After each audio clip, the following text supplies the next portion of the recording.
রহিম বাড়ি ফিরে এসেছে এবং সে বাড়িতে শয্যার ব্যবস্থা করেছে। একটু মাদুর পাতা আছে। রহিমের প্রবেশ ঘটছে। এরপর রহিম ঘুমের মধ্যে আচ্ছন্ন, কিন্তু সে স্বপ্ন দেখছে। তাই পরবর্তী ঘটনা তার স্বপ্নের মধ্যেই হবে এবং সে অভিনয় করবে। প্রথমে সে ক্ষুদিরামকে দেখতে পাবে। ক্ষুদিরাম একটা বোমা হাতে নিয়ে প্রবেশ করবে। বন্দে মাতরম, বন্দে মাতরম, বন্দে মাতরম। বন্দে মাতরম।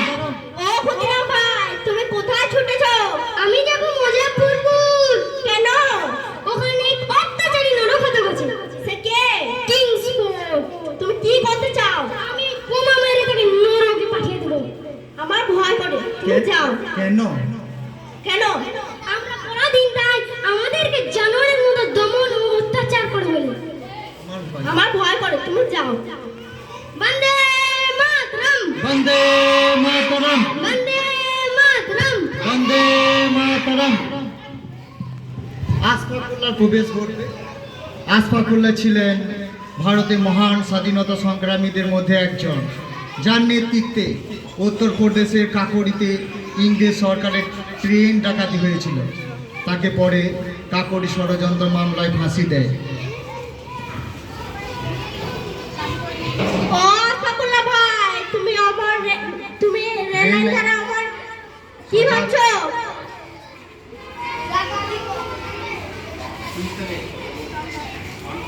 ডাকাতি করব।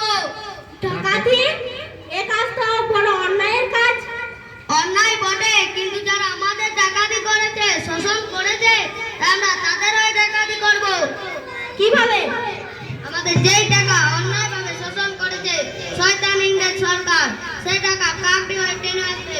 আমরা ভারত মাতার সন্তান হয়ে সেই টাকা ডাকাতি করব। তাতে কি হবে? এই ডাকাতি ফলে ইংরেজ সরকারের অর্থনৈতিক ক্ষতি হবে। তোমার সালাম ভাই। তোমাদের মতো বীর সন্তানদের পক্ষে এই কর্ম সম্ভব।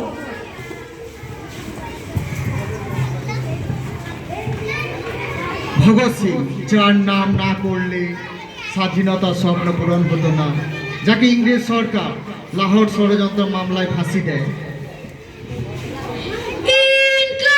জিন্দাবাদ, জিন্দাবাদ। ইনি সেই মহান বিপ্লবী ভগৎ সিং না? হ্যাঁ ভাই, আমি ভগৎ সিং। হাতে তোমার কি ভাই? বোমা আছে। বোমা? ভয় পেও না, আমরা মানুষ মারবো না। তাহলে তবে তুমি কি করতে চাও? আগে তুমি অনেক দুঃসাহসী কাজ করেছো, সেগুলি দরকার ছিল, কিন্তু এখন এই আইনসভাকে পণ্ড করতে চাই। ধরা পড়লে তোমার শাস্তি হবে। আমরা হলাম ইংরেজ সরকারের শত্রু, আমাদেরকে কি ফুলের মালা দেবে ভাই? না ভাই, কিন্তু ফাঁসির মালায় তোমার জন্য ফুলের মালা। তোমরা কাজ করো, আমি যাই। জিন্দাবাদ।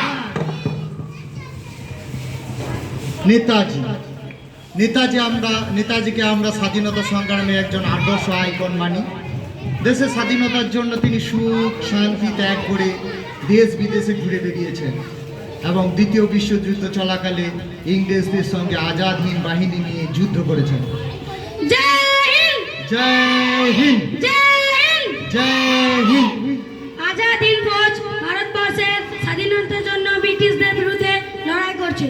তোমরা আমাকে রক্ত দাও, আমি তোমাদের স্বাধীনতা দেব। আমার সালাম নাও নেতাজি। তুমি স্বাধীনতা চাও না? আমরা স্বাধীনতা পেয়ে গেছি নেতাজি। ও, তোমরা স্বাধীনতা পেয়ে গেছো? হ্যাঁ নেতাজি। কিন্তু আমার যে লড়াই শেষ হয়নি, আজ আমি জাহাজ থেকে দুষ্ট অত্যাচারীদের কান্না শুনতে পাই। কিন্তু আমরা আমাদের লোকে ভোট দিয়ে সরকার বানাই, নেতা বানাই। সত্য বলছো? তবে তাই হবে, যতটুকু পাগল আর কি। আমি যাই, দেখি প্লেন আমায় কোথায় নিয়ে যায়। জয় হিন্দ, জয় হিন্দ, জয় হিন্দ, জয় হিন্দ। যার নাম না করলে আমাদের স্বাধীনতার ইতিহাস অসম্পূর্ণ থেকে যাবে।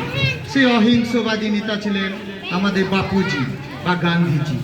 তার মন এখন নানা ঘটনায় ভারাক্রান্ত।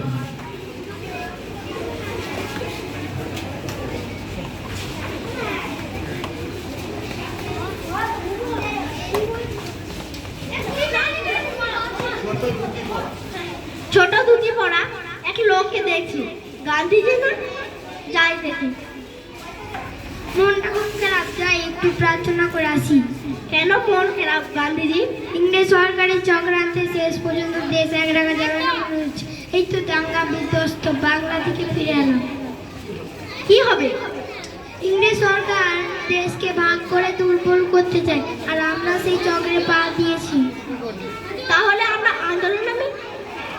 আগের মতো সে জানে, মনে বলও কমে এসেছে।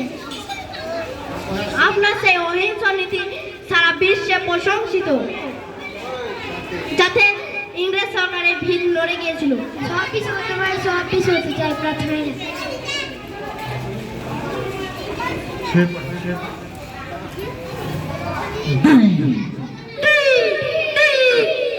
কি অদ্ভুত স্বপ্ন দেখলাম। যাই, স্কুলে যাই। এই স্বপ্ন ভাঙার মধ্য দিয়েই আমাদের নাটক শেষ হলো। তো আশা করি তালি